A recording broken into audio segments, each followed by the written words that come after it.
আসসালামু আলাইকুম। সুপ্রিয় শিক্ষার্থী, আশা করছি তোমরা সবাই ভালো আছো। আজ আমি সপ্তম শ্রেণীর ইতিহাস ও সামাজিক বিজ্ঞান শিখন অভিজ্ঞতা 9 টেকসই উন্নয়ন ও আমাদের ভূমিকা এই শিখন অভিজ্ঞতার 3 নম্বর পর্ব নিয়ে আলোচনা করব। সুপ্রিয় শিক্ষার্থী, গত পর্বে আমরা দেখিয়েছিলাম এই ছকটি কিভাবে পূরণ করতে হবে। আজ আমরা এখান থেকে শুরু করব। বদ্বীপের গড়ে ওঠা। কাজটি শেষ করার পর শিয়ান বলল, কি সর্বনাশ, বাংলাদেশে তো পানি সম্পদের অবস্থা খুবই খারাপের দিকে চলেছে। খুশি আপা বললেন, ঠিকই বলেছ শিয়ান, আমরা সত্যিই খুব বিপদের মাঝেই আছি। মিলি বলল, কিন্তু আপা, আমাদের দেশ তো নদীমাতৃক দেশ, তাছাড়া সারা দেশে সারা বছর বৃষ্টি হয় প্রচুর, তাহলে আমরা কেন পানির অভাবে আছি?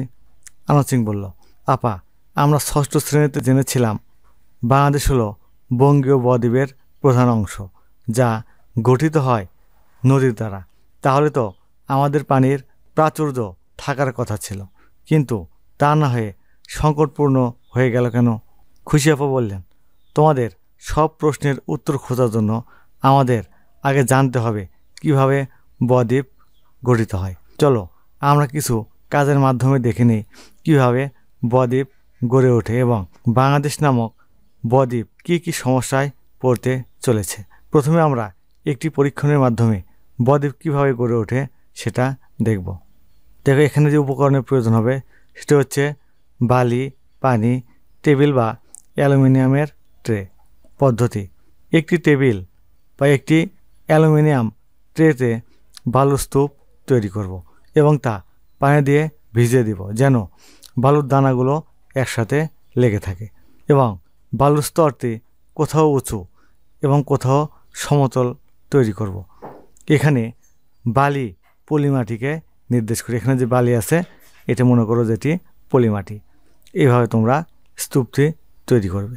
এখন বালুর স্তূপের উপর থেকে এমনভাবে পানি ঢালবো যেন পানি টেবিল বা অ্যালুমিনিয়ামের ট্রের উপর দিয়ে বয়ে যায়।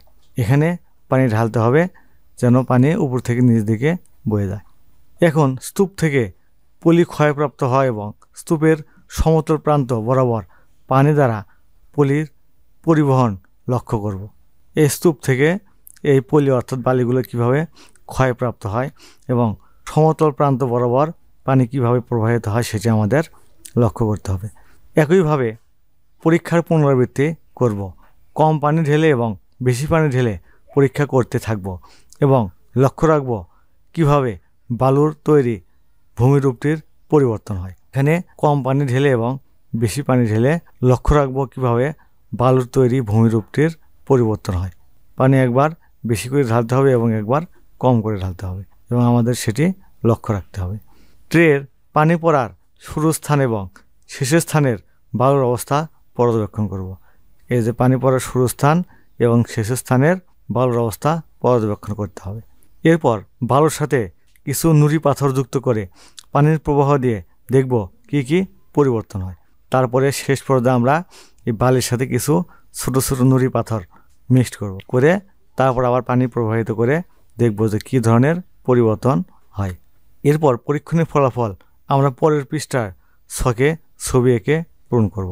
চলো এটি কীভাবে করতে হবে সেটি আমরা আমাদের নোট থেকে দেখে নেব। দেখো, এখানে পানির প্রবাহের হার, এই পাশে পরীক্ষণ ট্রের অবস্থার চিত্র। বালুতে কম পানির প্রবাহ, বালুর স্তূপ বেয়ে পানি প্রবাহিত হচ্ছে এবং কিছু পলিও প্রবাহিত হচ্ছে। এখানে প্রথমে পানি কম প্রবাহিত করে দিলে দেখা যাবে বালির স্তূপ বেয়ে পানি প্রবাহিত হচ্ছে এবং কিছু পলি, এখানে পলি বলতে বালিকে বোঝানো হয়েছে, কিছু বালিও প্রবাহিত হচ্ছে এবং বালিতে বেশি পানির প্রবাহ। প্রথমে হচ্ছে আমরা কম পানির প্রবাহ করে দেখব, পরে বেশি পানি প্রবাহিত করব। পানির ব্যাপক প্রবাহের সাথে ব্যাপক বালিও প্রবাহিত হচ্ছে, অর্থাৎ আমরা যখন বেশি পানি প্রবাহিত করব তখন বেশি পলি অর্থাৎ এখানে বালি, এই বালিও বেশি প্রবাহিত হবে। নুড়ি পাথরযুক্ত বালুতে পানি প্রবাহ। এরপরে আমরা বালির সাথে শেষ পর্যায়ে নুড়ি পাথর যুক্ত করে দেব, দিয়ে পানি প্রবাহিত করব। তাহলে কি দেখা যাবে? পানির স্বাভাবিক প্রবাহ বাধাগ্রস্ত হচ্ছে, পানি স্বাভাবিক প্রবাহ নুড়ি পাথরের জন্য বাধাগ্রস্ত হচ্ছে এবং পলি পরিবহন হচ্ছে না। নুড়ি পাথরগুলো পলি প্রবাহিত করতে বাধা দিচ্ছে। এভাবে আমরা এই পরীক্ষাটি করব। চলো ওদের মতো করে আমাদের বদ্বীপ তৈরির প্রক্রিয়া পরীক্ষণটি করে ফেলি। তোমরা এভাবে পরীক্ষণটি করে ফেলবে। এখানে বালিতে কম পানির প্রবাহ, এখানে বালিতে বেশি পানির প্রবাহ এবং এখানে নুড়িযুক্ত বালিতে পানির প্রবাহ। তোমরা এইভাবে 3টি প্রবাহ দেখাবে। সুপ্রশিক্ষিত, আশা করছি এই পরীক্ষণটি কিভাবে করতে হবে তোমরা সেটি বুঝতে পেরেছ। মিলি বলল, এখন বুঝতে পারলাম আপা, এভাবে নদীর দ্বারা পলি এসে জমেই বদ্বীপের জন্ম হয়েছে। বাংলাদেশের অধিকাংশ ভূখণ্ড বদ্বীপের মধ্যে পড়েছে।